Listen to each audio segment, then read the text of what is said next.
Martin, with you tonight, along with the cast of characters from Monday, the All-Star lineup. Shane Matthews, the QB1, is here. And, of course, it's Mountain Law Monday, and as you know, you see with the QR code, they won't back down. There's the information that you need if you need to get in touch with a lawyer. Also on the show tonight, Steve Russell, who's having a very successful run up in Gainesville as the rejuvenation of the show. He'll be on the program. And Franz Beard, who was at the press conference today, where we didn't hear much beyond what we expected. So all coming your way tonight. I mean, I don't know about you, but I'm getting tired of making a list of coaches. But I guess that's what we do. We'll see what Shane Matthews has to say. I don't think it matters to him. He's just, his pulse rate never gets above 2 anyway. We'll find out on the Buddy Martin Show. Yes, it's time again for Buddy Martin. Call him up and tell him what you're thinking. But be kind because he's doing the best he can. Better, stronger, faster. Mama says that alligators are ornery because they got all them teeth but no toothbrush. Hey, what if the voice calls while you're gone? Take a message. Bye. You ready, champ? I'm ready for this my whole life. I'm incapable of small talk. But that's why you love me, right? Kind of intimidating to be in the presence of so many great athletes.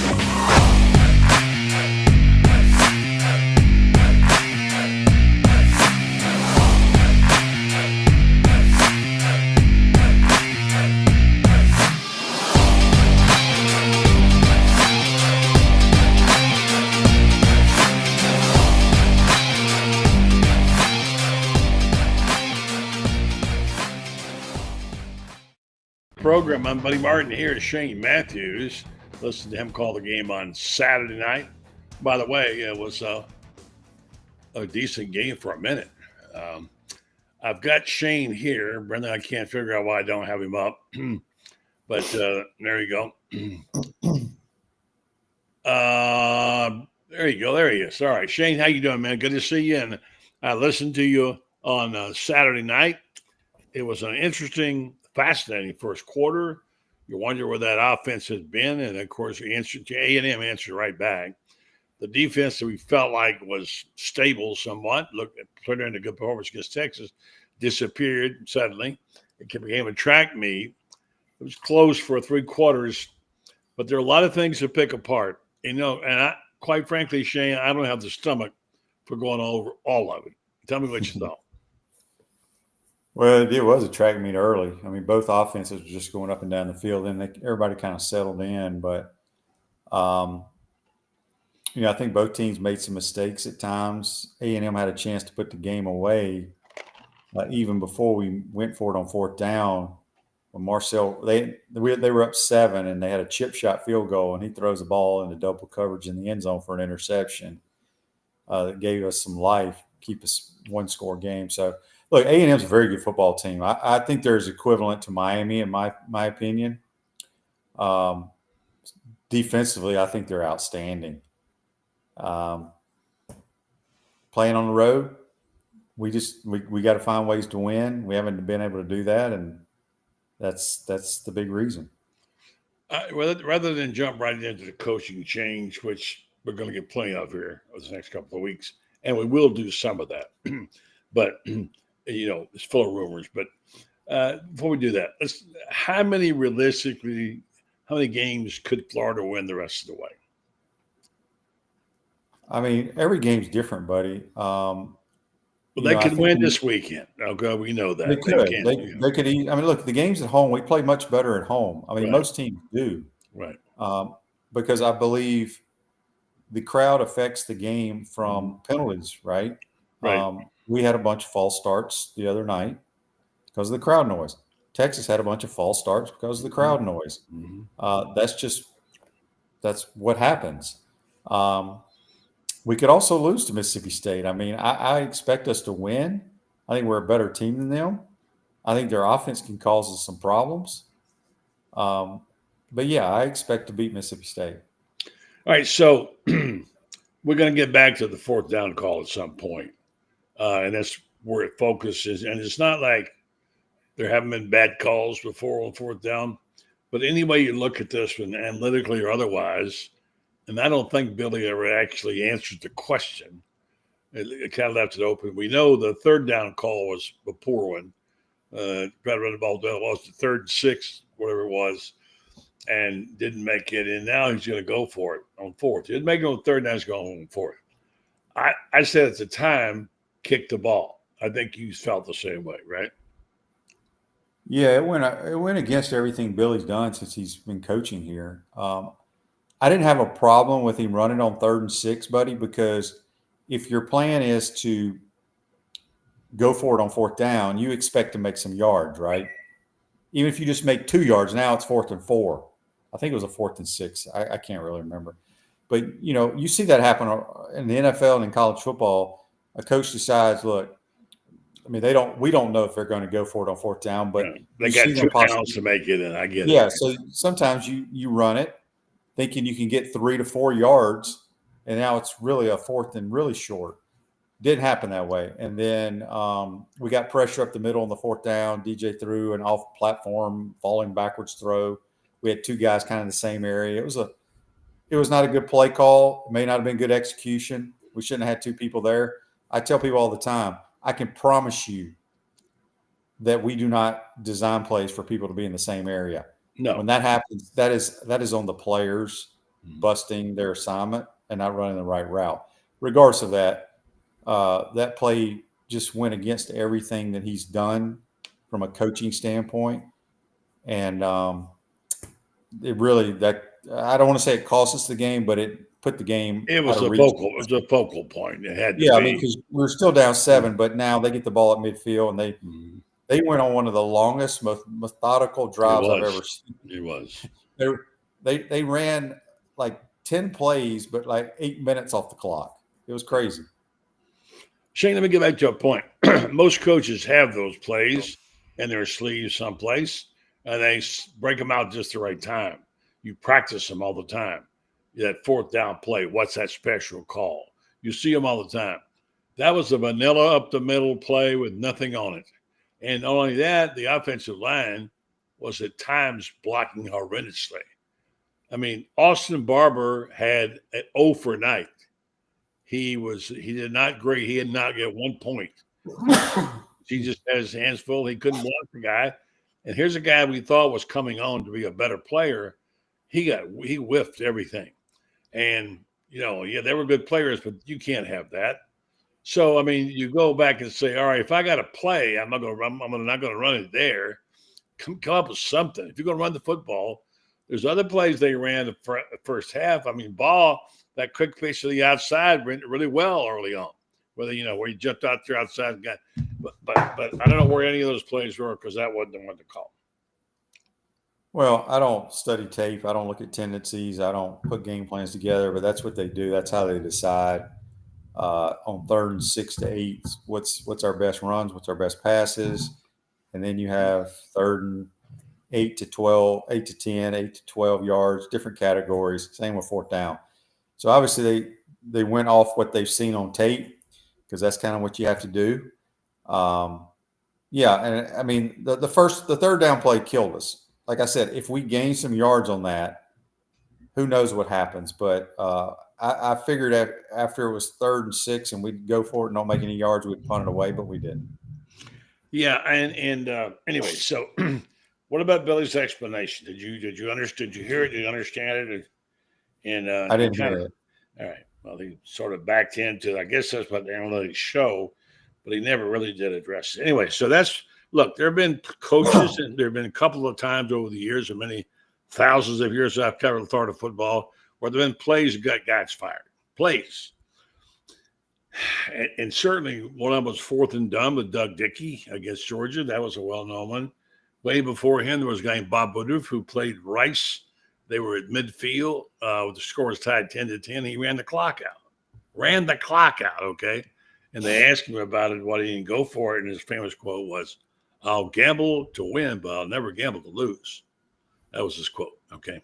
So, look, it was a bad call, bad play, and a situation where Billy can't afford to have any mistakes.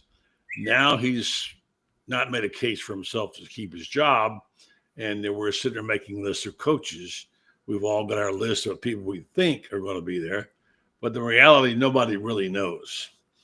I'll tell you the latest thing I've heard, and I know nothing. I just go by what people who know people. And I'm sure you know some of those people. I heard your show this morning. And what I was told this afternoon by a guy who's in the know, and he's a guy you know, and it's not Steve Spurrier, he's someone involved with money people. This guy told me that there were 3 factions of people in the money people. One group wanted Urban, one group wanted Lane, and one group wanted somebody else. I guess that's Cignetti. I don't know. By the way, I have to say, you got to put Cignetti's name back in the hat. 64 or not, beating Oregon was really impressive in the way he did it. So, well, here we go, playing the guessing game. I know you want Lane. I did hear today a rumor that his daughter had applied for law school of Florida, but that's not been confirmed. I called 2 people who are, well, and we make a difference, right? It would be a thing. I don't think that matters because coaches have kids all over the country. Yeah, I know, but still there's something. What do we have? Go on. Yeah. I get my phone here. On the phone. So anyways, let's we'll see. I mean, there's lots of things. We're all looking for rumors, we're looking for things, anything inclination. We don't know. I know you still want Lane. Well, I think he's the best coach for the job. I'm not saying he's not. I know. I mean, everybody has their own opinion. I'm just my opinion is he's been the best coach for the job. He's a home run hire. You can't ask for a better fit for what our program needs. Okay. He struggled Saturday. His offense couldn't get the ball in there. No, I'm just saying that's what happened. Did you see his sarcastic comment about the student section? That was great. About our student section was about our red zone was about like our student section, late to arrive, obviously. No, he said they didn't show up. Didn't show up, right? Exactly. Yeah. So I love it. Yeah, call him out, didn't he? All right. So where are you on coaching list after Shane, after Lane? Oh, I think Kirk Cignetti's a really good coach. You like him? He's not too old. I think he's outstanding. I think he's got a really good quarterback. He got that kid transfer from Cal. So those would be my top 2. After that, I don't really know. Doesn't matter. Yeah. No, because I think you do everything you possibly can to get the number 1 guy. Okay, now I got one for you and save it up here because you have said this a number of times on your program in the morning and here. We've all questioned and said we'd like to see 4 wides, and we know we're probably not going to have it. Nobody in America runs 4 wides. I know, but that's why I'd run it because the way America's running it. Here's the latest. Napier said the reason he doesn't, and I get this, has to do with Lagway's inability to run. That it said, and he's saying that. I heard him say it on his press conference. Now that's kind of new. Maybe I not heard that, and I'm sure that doesn't necessarily go well with Lagway. But anyway, he's not a good runner. He is when he's healthy. He's okay. He's a pretty good sized kid, and he made some nice runs in the past. But that's not his primary job. RPOs, maybe.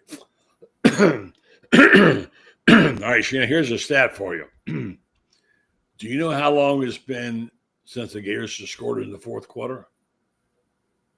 No idea. 37 days. So how many games is that? Well, I don't know how many that is. You can divide by 4, whatever. But 37 days is all I know since they scored in the 4th quarter. Anyway. So that's the situation. God, Mississippi State, homecoming. Billy says he thinks it'll make a difference because it's homecoming, that people really care about it, et cetera, the players. I'm not sure the players do or not, but it is homecoming. You make anything of that? No. Look, here's the thing. And I don't know if it's because it's just our team. I think this is a lot about college football because there's so much turnover. Homecoming. Now, if there are players on our team that stay here 4 or 5 years, like the Taylor Spiritos who were walk-ons, they love the University of Florida. some of these people, I don't know if they care or not. And I'm not just talking about Florida. I'm talking about a lot of different teams around America. These kids that go to multiple schools. Yeah. When they're our age, buddy, where the hell what school are they going to pick to go to homecoming, right? Yeah. So, I mean, homecoming's great. I think this is a good game. I don't know what the crowd's going to be like. I think our fan base has been outstanding this year. Been great. Been great. But this may be one of those games where the ticket price, I don't even know what it is. I don't know what face value. I don't know what they're on Ticketmaster. But, usually try to find one of those games to bring your kids to.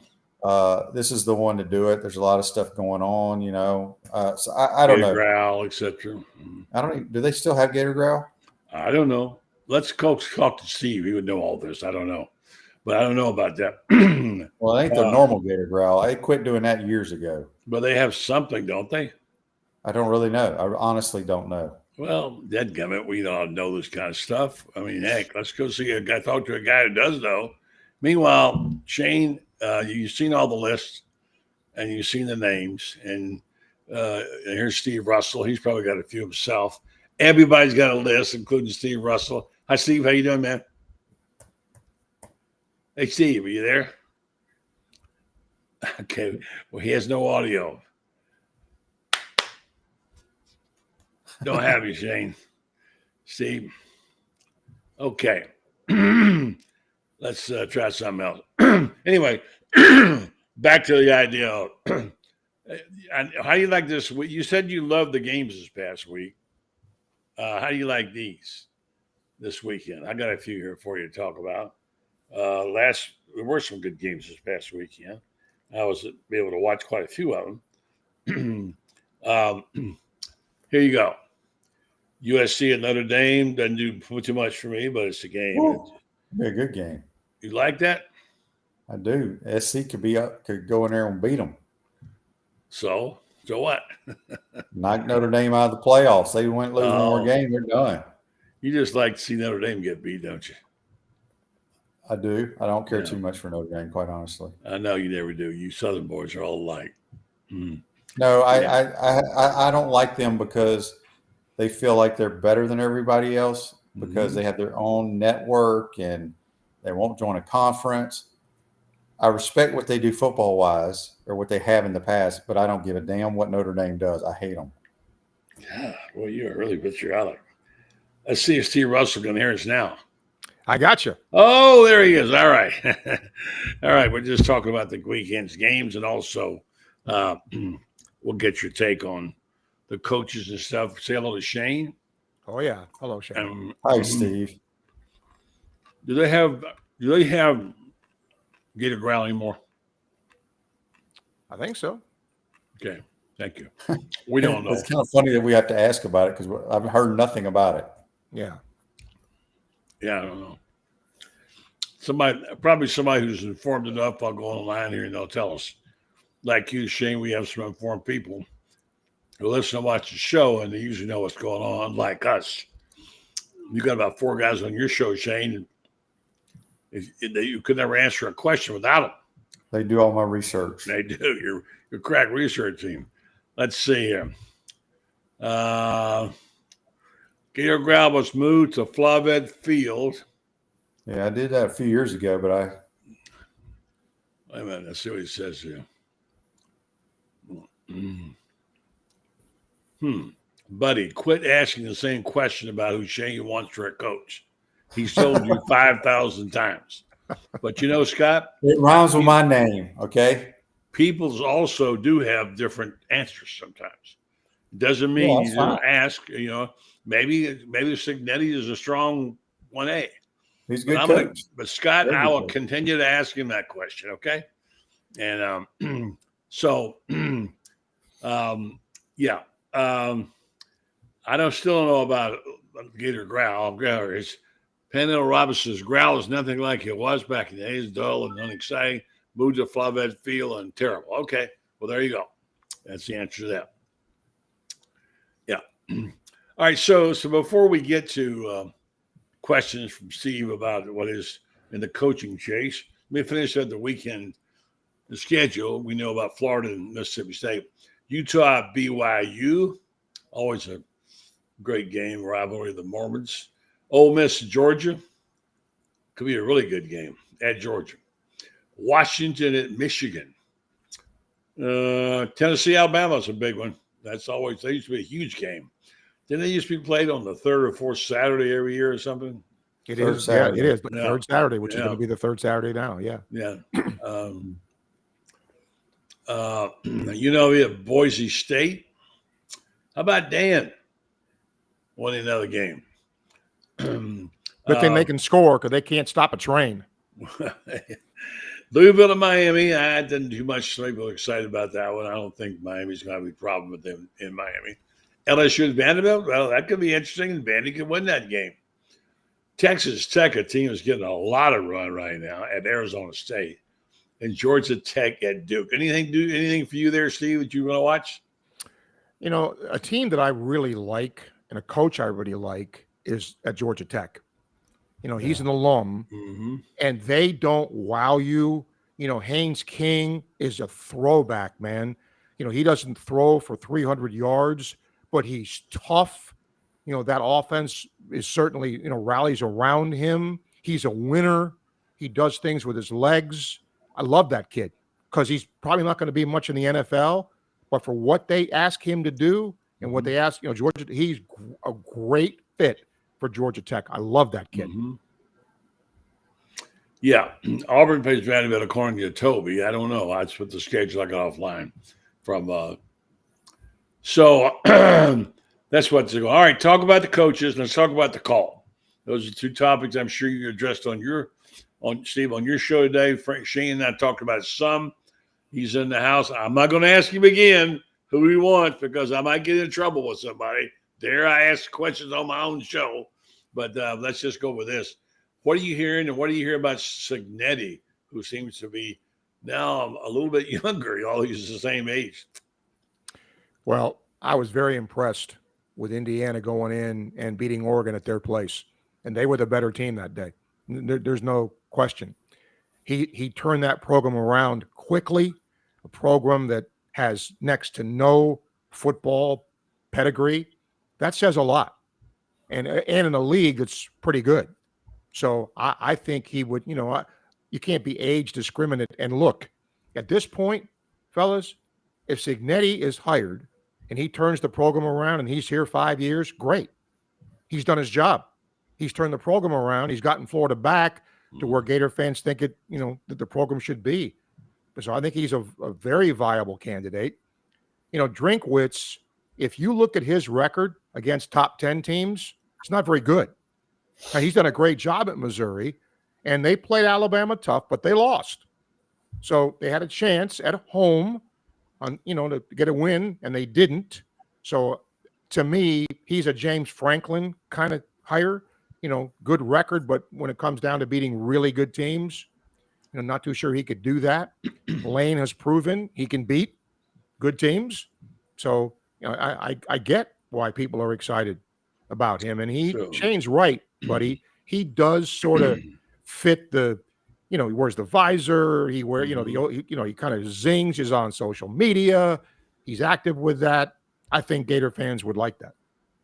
Yeah, he's an older version of Spurrier as a coach, and apparently from what they tell me. I don't know much about him. I like the way he coaches, like what he said. I like you said, that he has a zinger here and there, and yep. I like his offense, like what he does there. And so, yeah, I'm with you on that. I can make a case for that. All right, let's go back to the play. All right. So, by the way, I want to get back to James Franklin too. An impassioned plea about Matt Rule today, which is really good, by the way. I love hearing what he has to say about it. And he's a Penn State guy himself. So the situation was Florida had a 2nd and 1 at the 50 with 1:40 left. They ran the ball, then milked 35 seconds off the clock before running the next play. Will somebody please tell them that the clock runs in the last 2 minutes, even when you run out of bounds? I mean, there's no clock control there, Shane.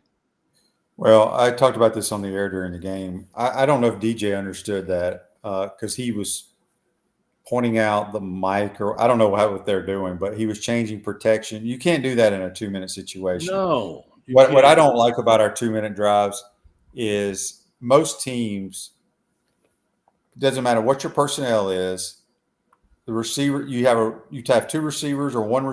You have a right receiver and a left group of receivers, right? They run your routes, and you don't flip flop. That way, you can run more plays. Right. Our offense doesn't work that way. They play certain positions, so whatever formation, they got to run from one side of the field to the other.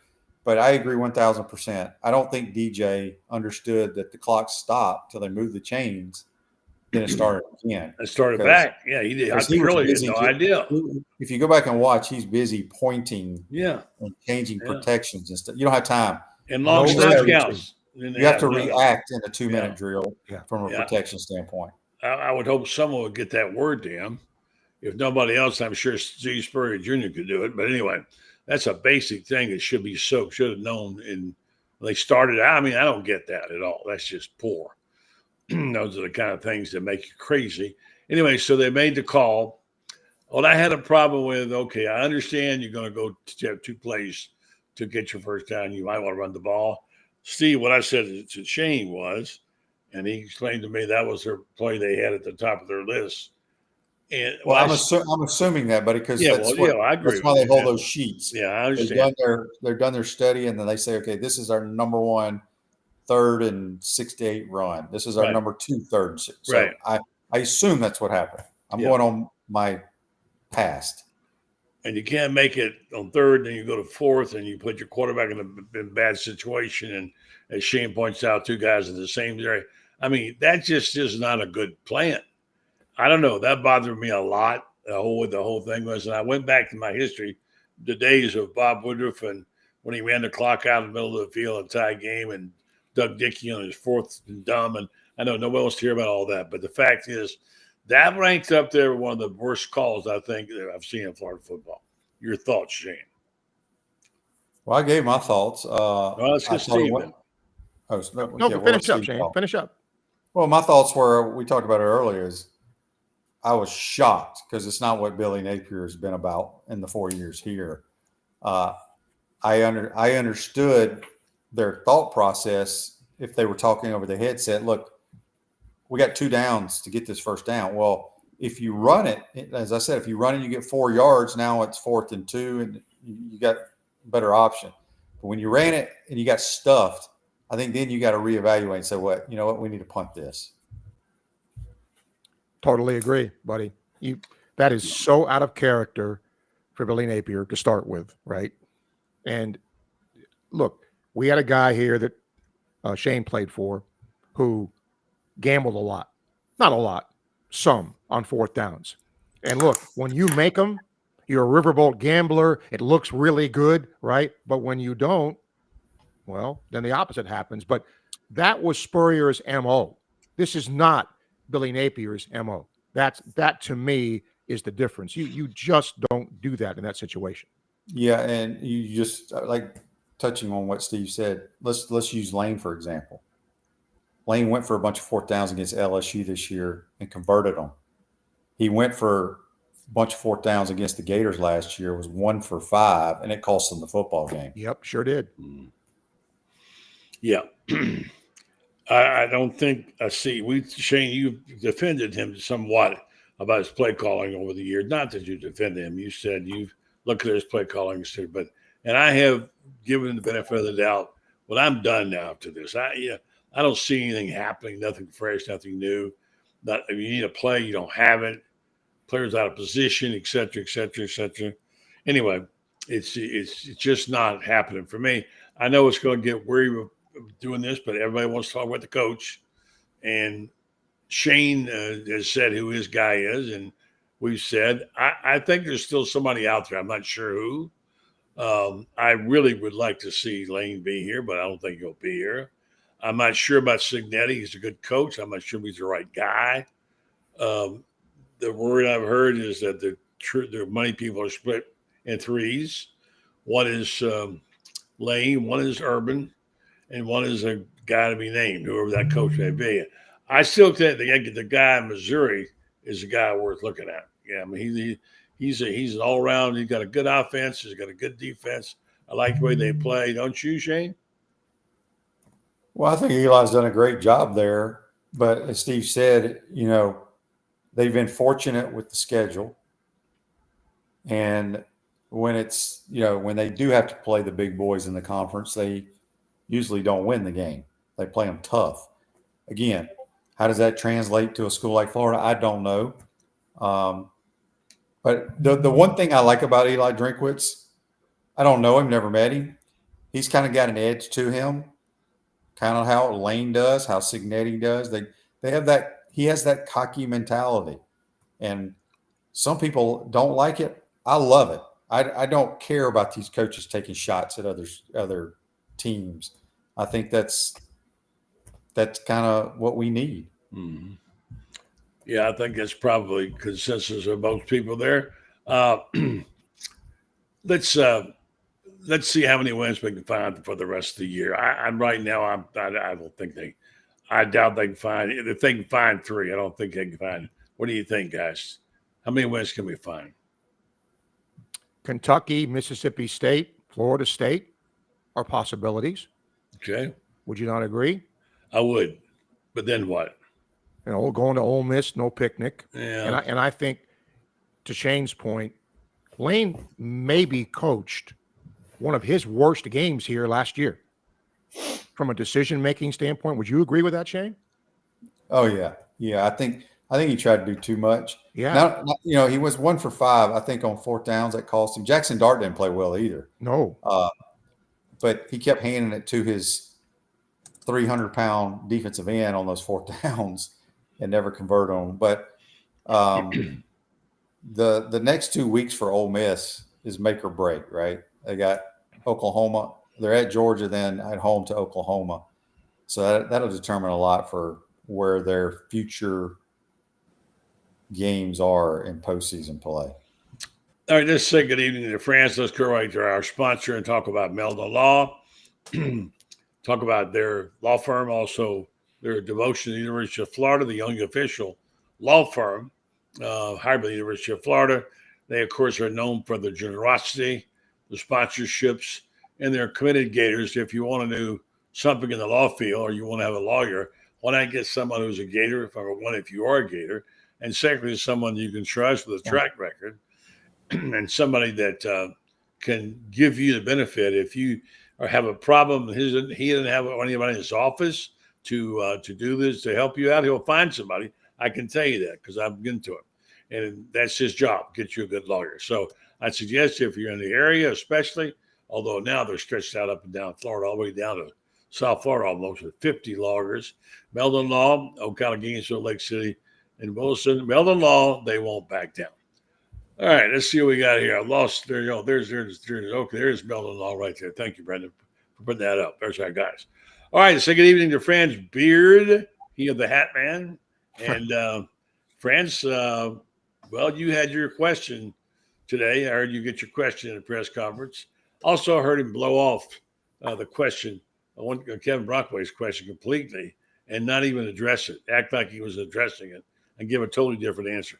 What was it like at the press conference? Subdued. Hey, this is a guy. He knows what's coming. He even got asked about coaches getting all the big buyout money, and he said, it's kind of the way it goes. And he says we get well compensated, which was I took it to mean if they fire me, I'm walking away with $20 million. I mean, yeah.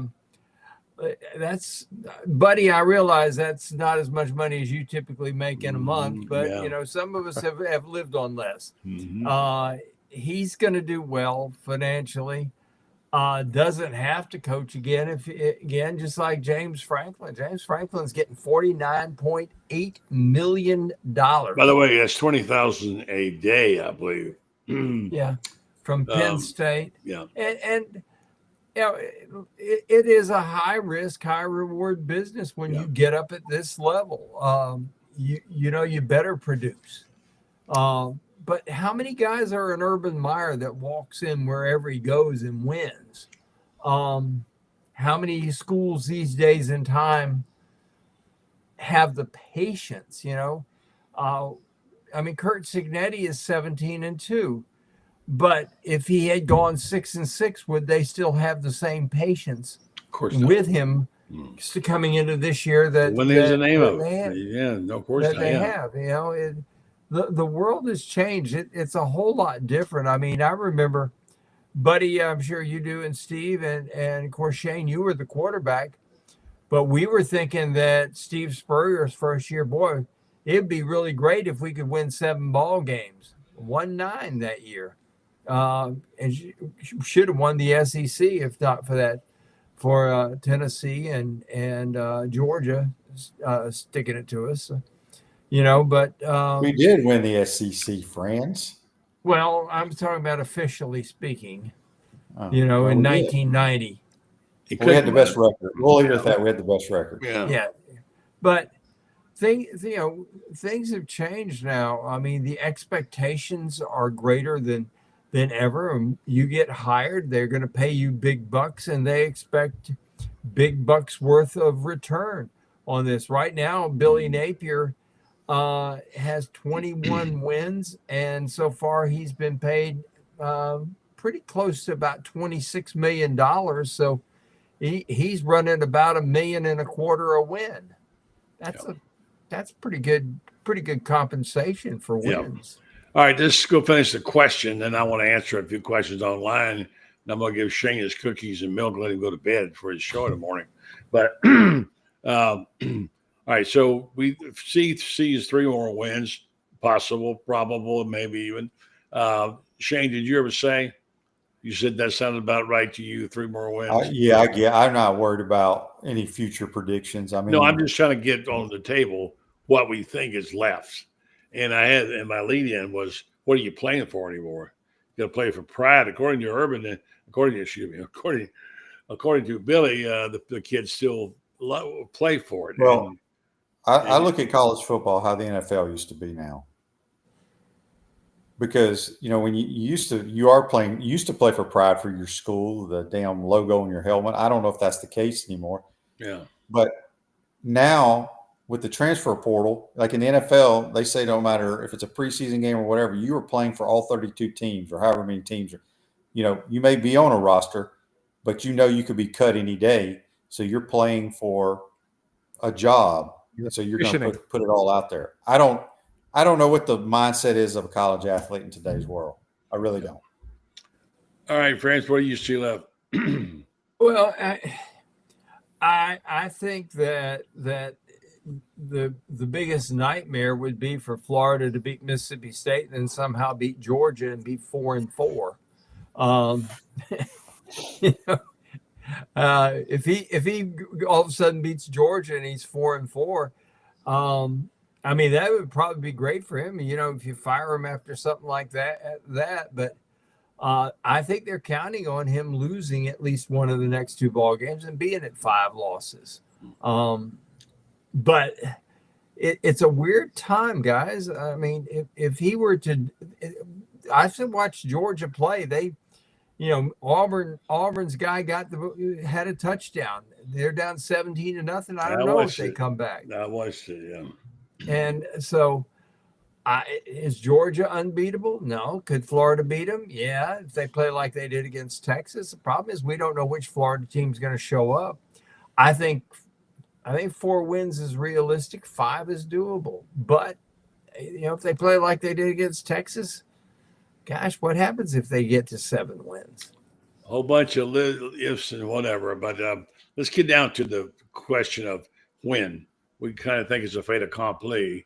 The smart money is saying now that they would fire Billy after the Mississippi State game. That would give them an open date, 2 weeks to get ready for the interim coach, etc. I don't know how much the interim coach matters at this point in time, but I'm not sure if there is a good time. I'm on record as saying, I know people want change. I get it. They're mad. They're angry. Redemption, vindication. But the fact is, if it's better to let him coach the rest of the year or whatever, surely you can't screw up his team that much, can you, Steve?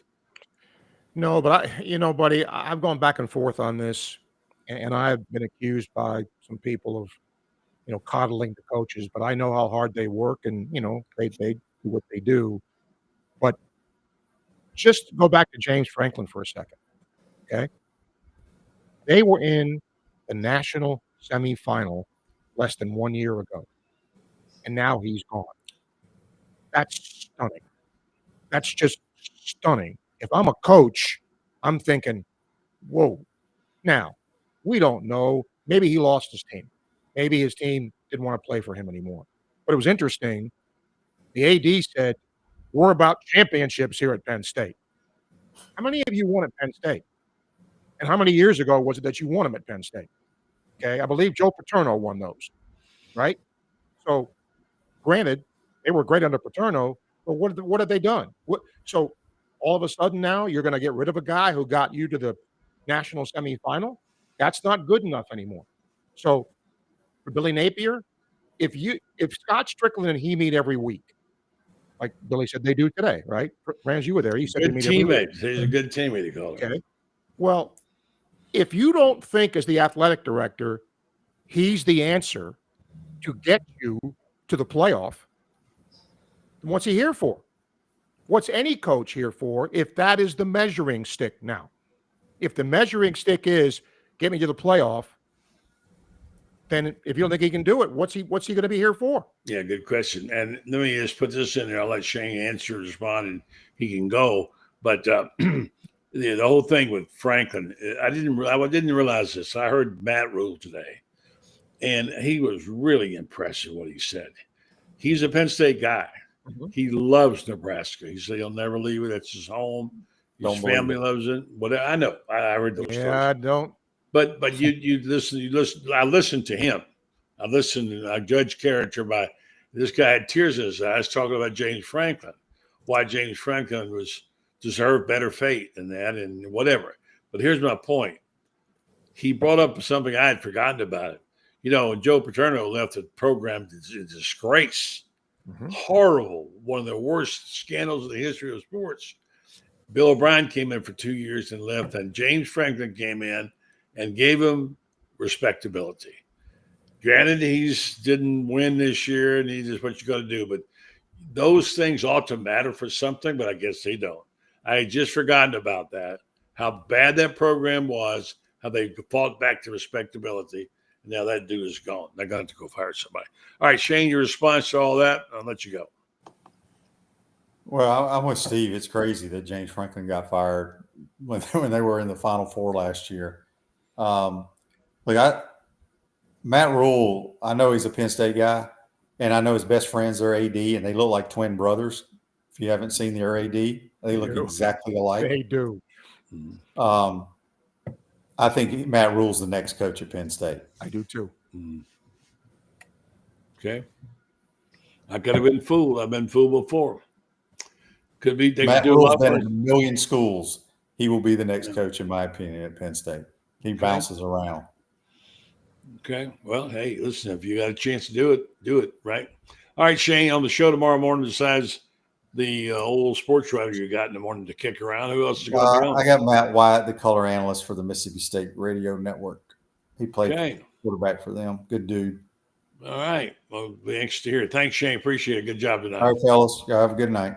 All right, so thank you. We'll let Shane go back to his cooking and milk. And Franz, before I get too far down the road on this, and you're welcome to jump in there and change the subject at any time, Steve, if you'd like.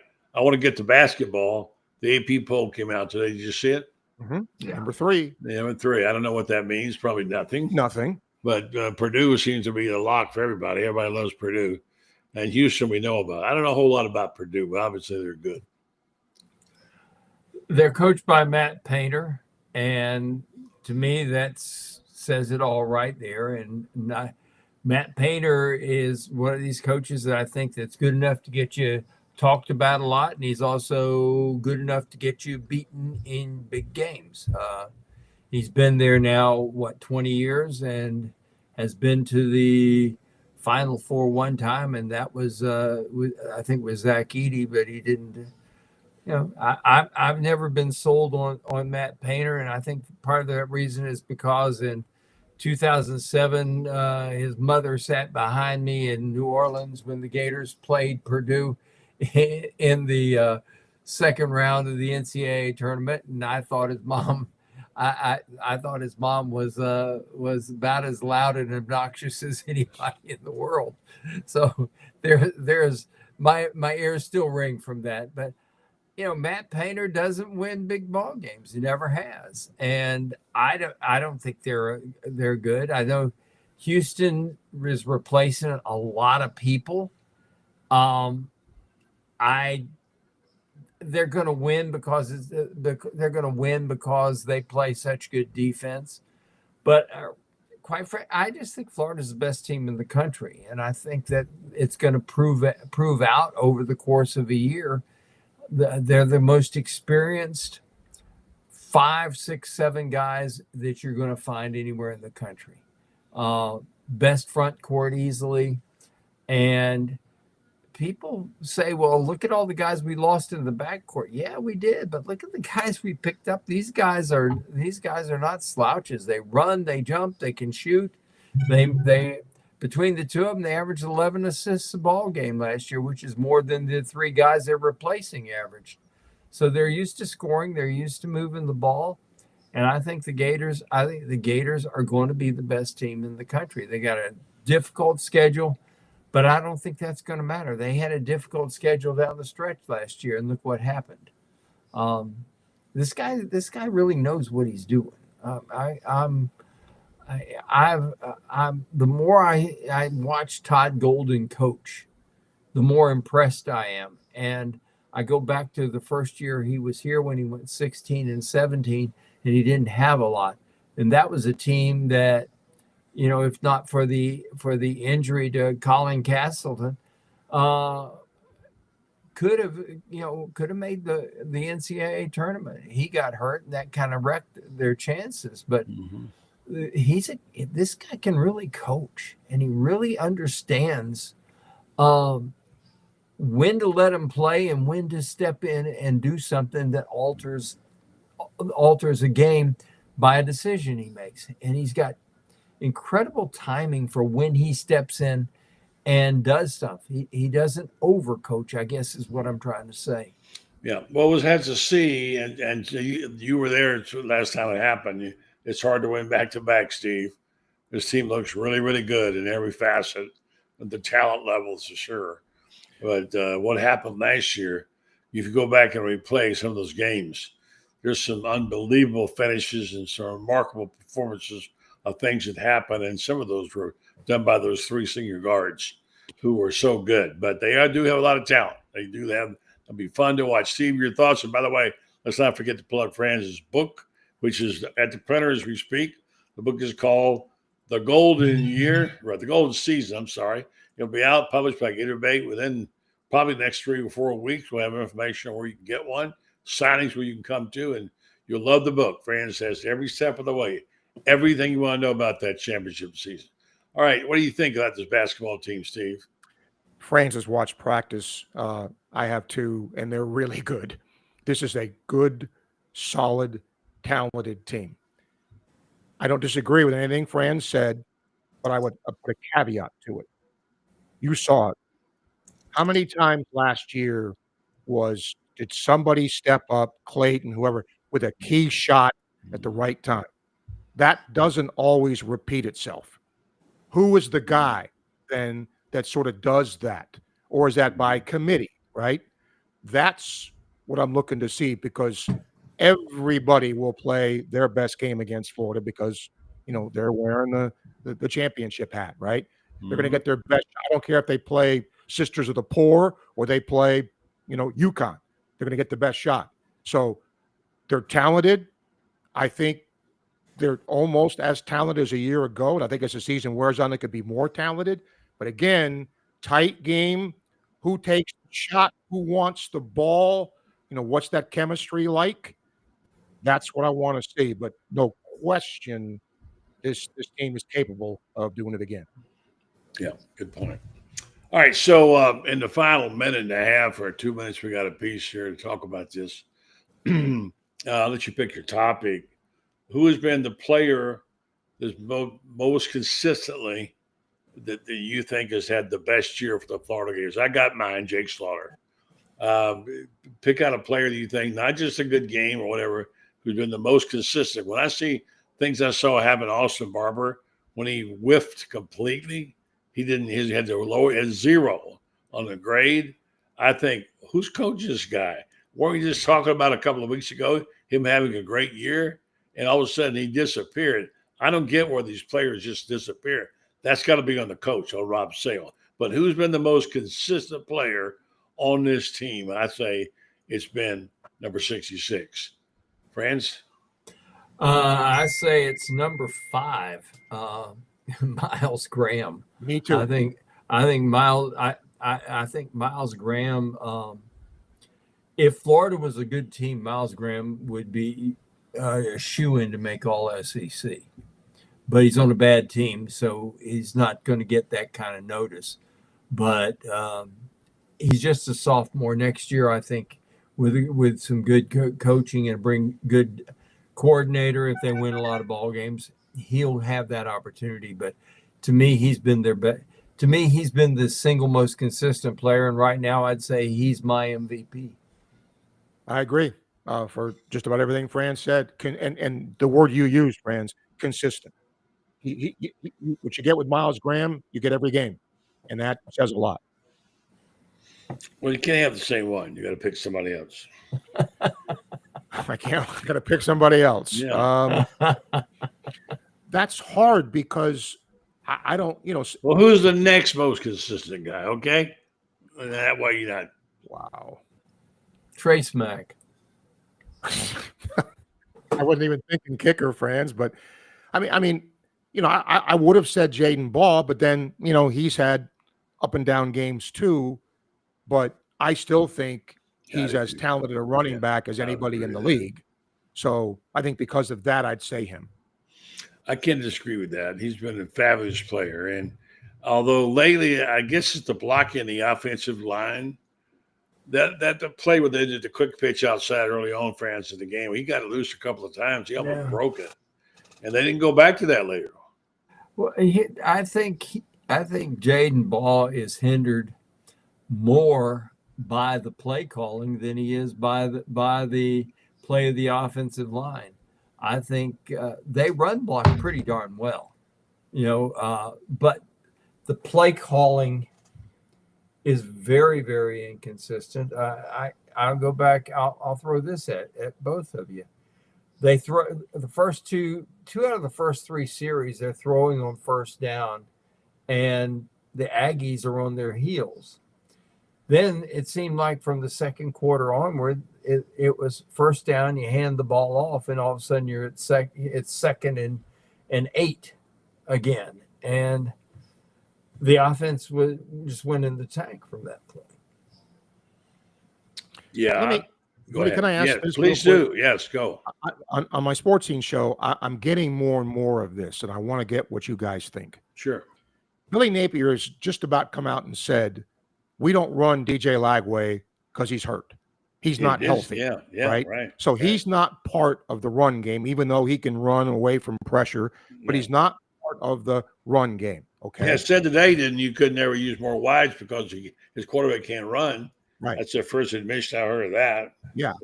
So now the thing is, well, if he can't run, put Tramel Jones in the game. Well, let him play. Yeah. Now, I want to get your thoughts on that. Okay.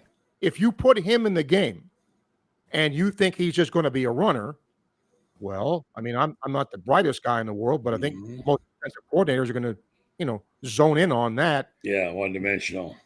I don't understand that. I don't think that's a wise move, but convince me I'm wrong.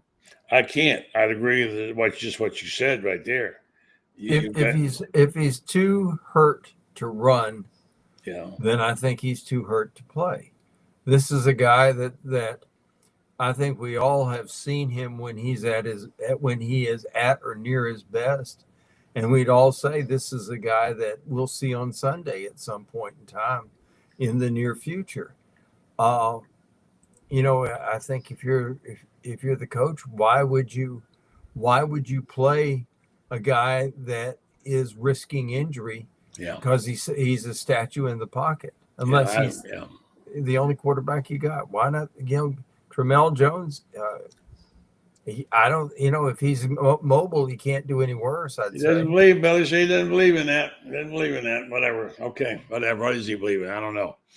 Sometimes, and I haven't got time to address it now, and we don't this time around. But there's some comments about people saying, "You think Billy's so humble? He's very arrogant." They say because he thinks somebody else is any answers but him. Point to be made for that. Final thoughts, Franz. Final thoughts, Steve. 15 seconds apiece. I think Florida's in deepest and darkest against Mississippi State this weekend. Mississippi State is a very good football team. Jeff Levy is an up-and-coming coach, and I think they're going to play well. And I think Florida's got some real issues. Billy Napier is coaching for Saturday. Simple as that. Now, if he wins, could he be let go with a bye week coming up? Maybe. I think a loss, homecoming, seals his fate. He's coaching for his job. It seems to be the attractive thought that is it, that this is a perfect weekend to fire him. Now, it's going to be harder to fire him if he wins, but hey, you never know. Hey, guys, great job. Don't forget, Steve, what time's your program on up there? Tell them about 1 to 2 for Sports Scene, weekdays. Great to have you back, Franz. The book's coming out soon. We'll catch up with you later in the week, and we can't wait to talk a little more basketball with the man, Mr. Florida basketball. Appreciate it. It's gonna be fun, and I got to tell you, Steve, you really, it's good having you back because you get good guests, and I think you're really fair with your guys. One day I hope we grow up be big enough to be on Steve's show, but that's going to be a while. We have a long. Oh yeah, I got a few. Well, because of your book, number one, I want to get you on and talk about that. Because it obviously chronicles the year. Yeah, you got friends over that. And buddy, open week, you're going to be a man. So all right, talk. Let me know. Love to be on. All right, good to talk to you. Appreciate it. Okay, thanks, night begging to be on somebody's show. Night, friends. Thank you. All right, so folks, let me wrap it up by telling you our thanks to our sponsors. We mentioned Meldon Law, also Titan MRI Imaging. They're one of the best people out there. They're fantastic at what they do. They have 3 locations to serve you in Gainesville, 2 in Gainesville, actually, Park Avenue and the Millennium Center, and one in Lake City, serve all of Columbia County and Valdosta, Georgia. Titan MRI Imaging offers the same great customer service, and they accept insurance, or you can go to their convenient self-pay options if you'd like. They offer MRIs, CAT scans, X-rays, and ultrasounds, easy scheduling with nighttime options if you need them because of your job conflict. The great thing about them, they have the larger MRI machines for patient comfort. No yards, no hospitals, coming soon to Ocala. The better served Marion County and the surrounding areas. Titan MRI, it's your choice. Thanks to our guests tonight, Shane Matthews, Franz Beards, Steve Russell, and don't forget tomorrow night, it's Lauren Meadows. Tomorrow morning, catch me on the Shane Matthews show. Pot up with Matthews. We'll be talking, well, what else? Gator sports, Gator football. So thanks for listening, and thanks for watching, folks. Good night.